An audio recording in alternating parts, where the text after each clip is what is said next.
So my PDSA project is on noise reduction.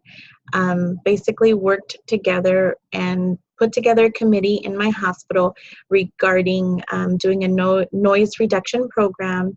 And as we all know, silent hospitals help healing. So why is this important? Basically, it's to create a quieter environment to improve patient satisfaction. And also, as nurses, we know and value the importance of individualized patient care, and basically recommending that quiet and rest time in order for patients to have the best possible care.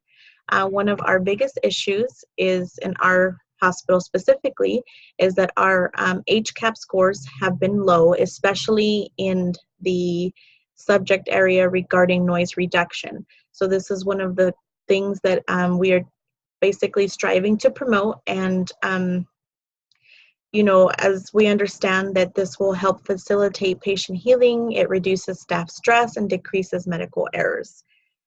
So this was a committee basically established to try to maintain the hospital free of excessive noise.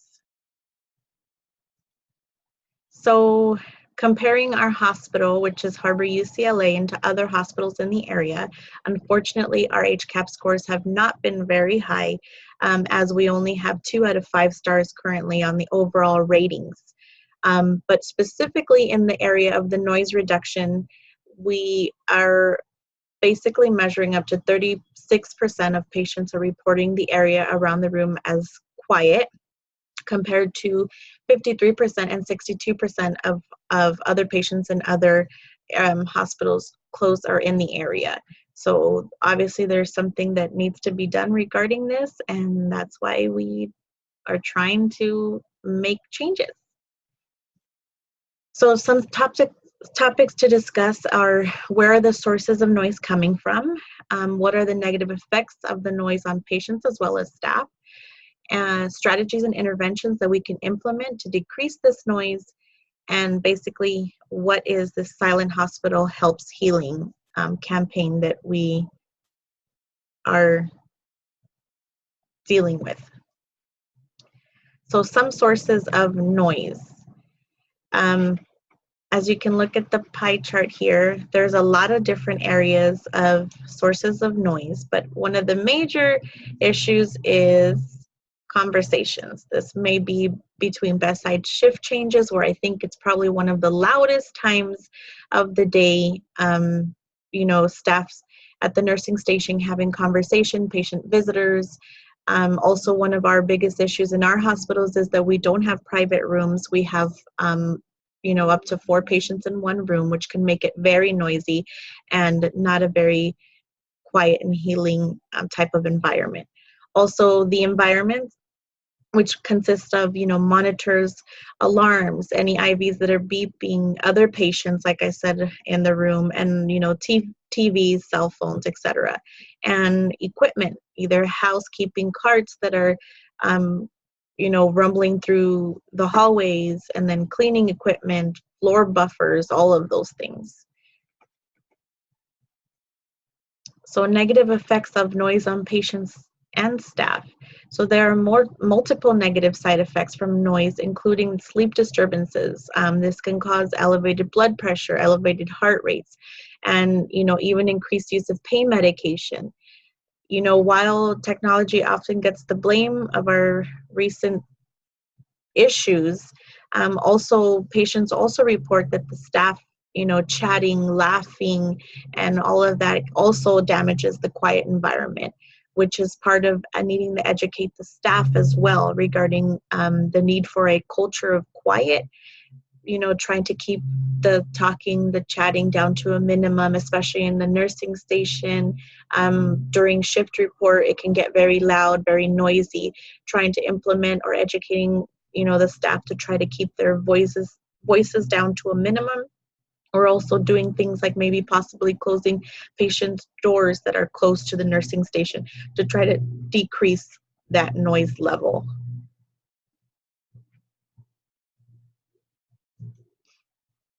So obviously we know that noise can be problematic.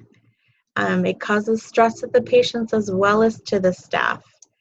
There's other issues, like we've already discussed some of them, but on patients also, sleep disturbances, it gets patients agitated.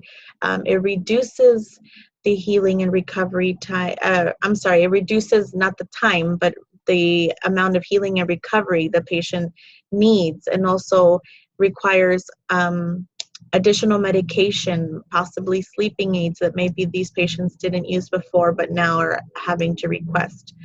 Also effects on staff. There can be interference with the communications. There's an increase in likelihood of medical errors, and also irritation and noise between one another.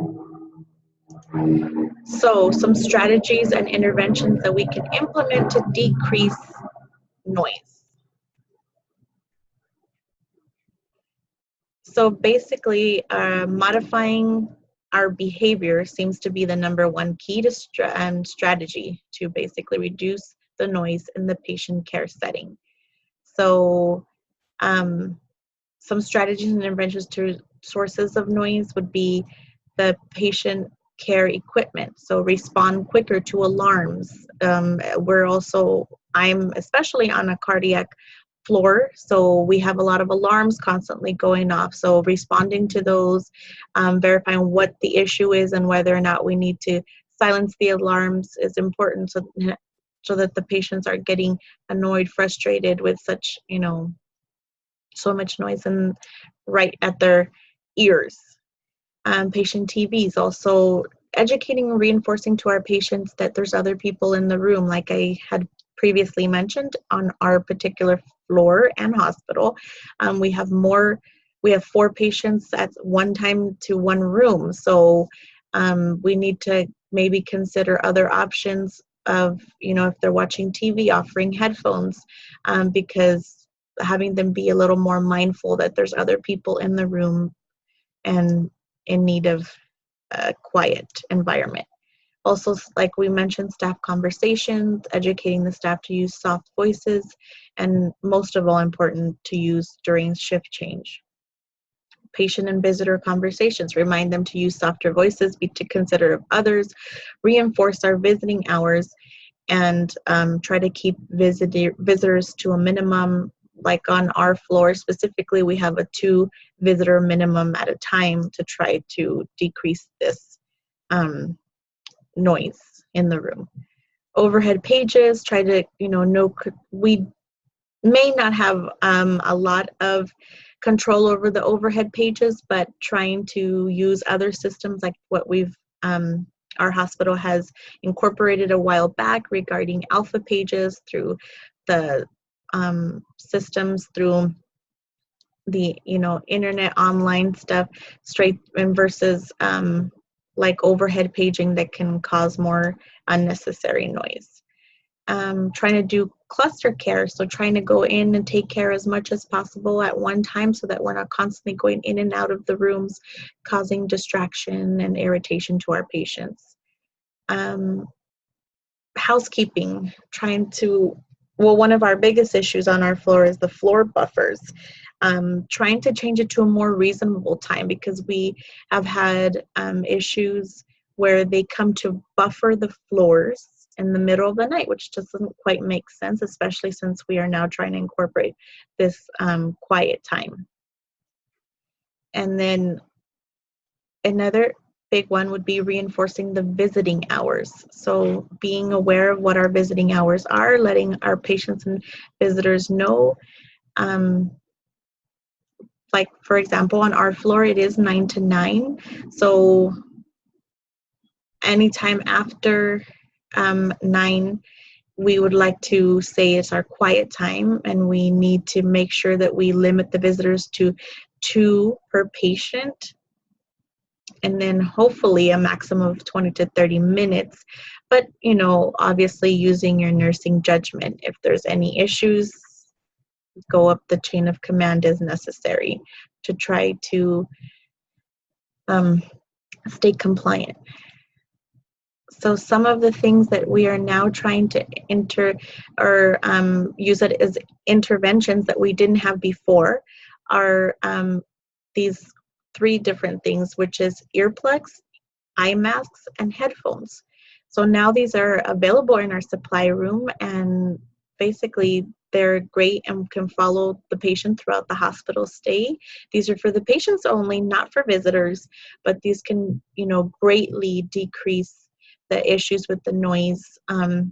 So offering these to their patient on admission, letting them know how to, or showing them how to use them properly can really help to decrease the noise issue and help for a better healing environment.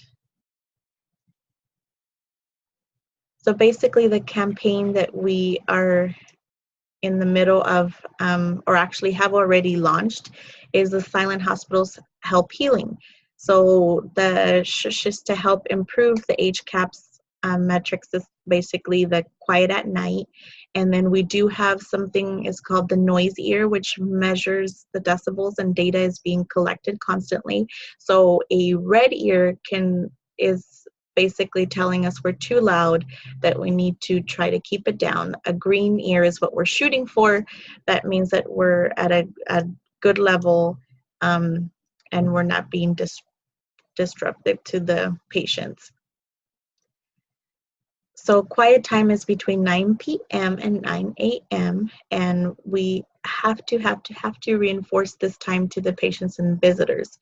So we're basically letting all the visitors, patients understand that this is the time that is crucial for us to try to keep the noise to a minimum. Also for staff, to phones and pagers to be on vibrate, limited movement in the hallways and units, trying to diminish the lights on the units as much as possible. Basically, we're referred to our quality board for quietness at night, and our target is 80%. And, just a couple of other things of trying to lower the staff voices, avoid slamming doors, or banging carts and equipment around, answering call lights and monitor alarms as quickly as possible. That way we don't have all of those distractions and noise throughout the night.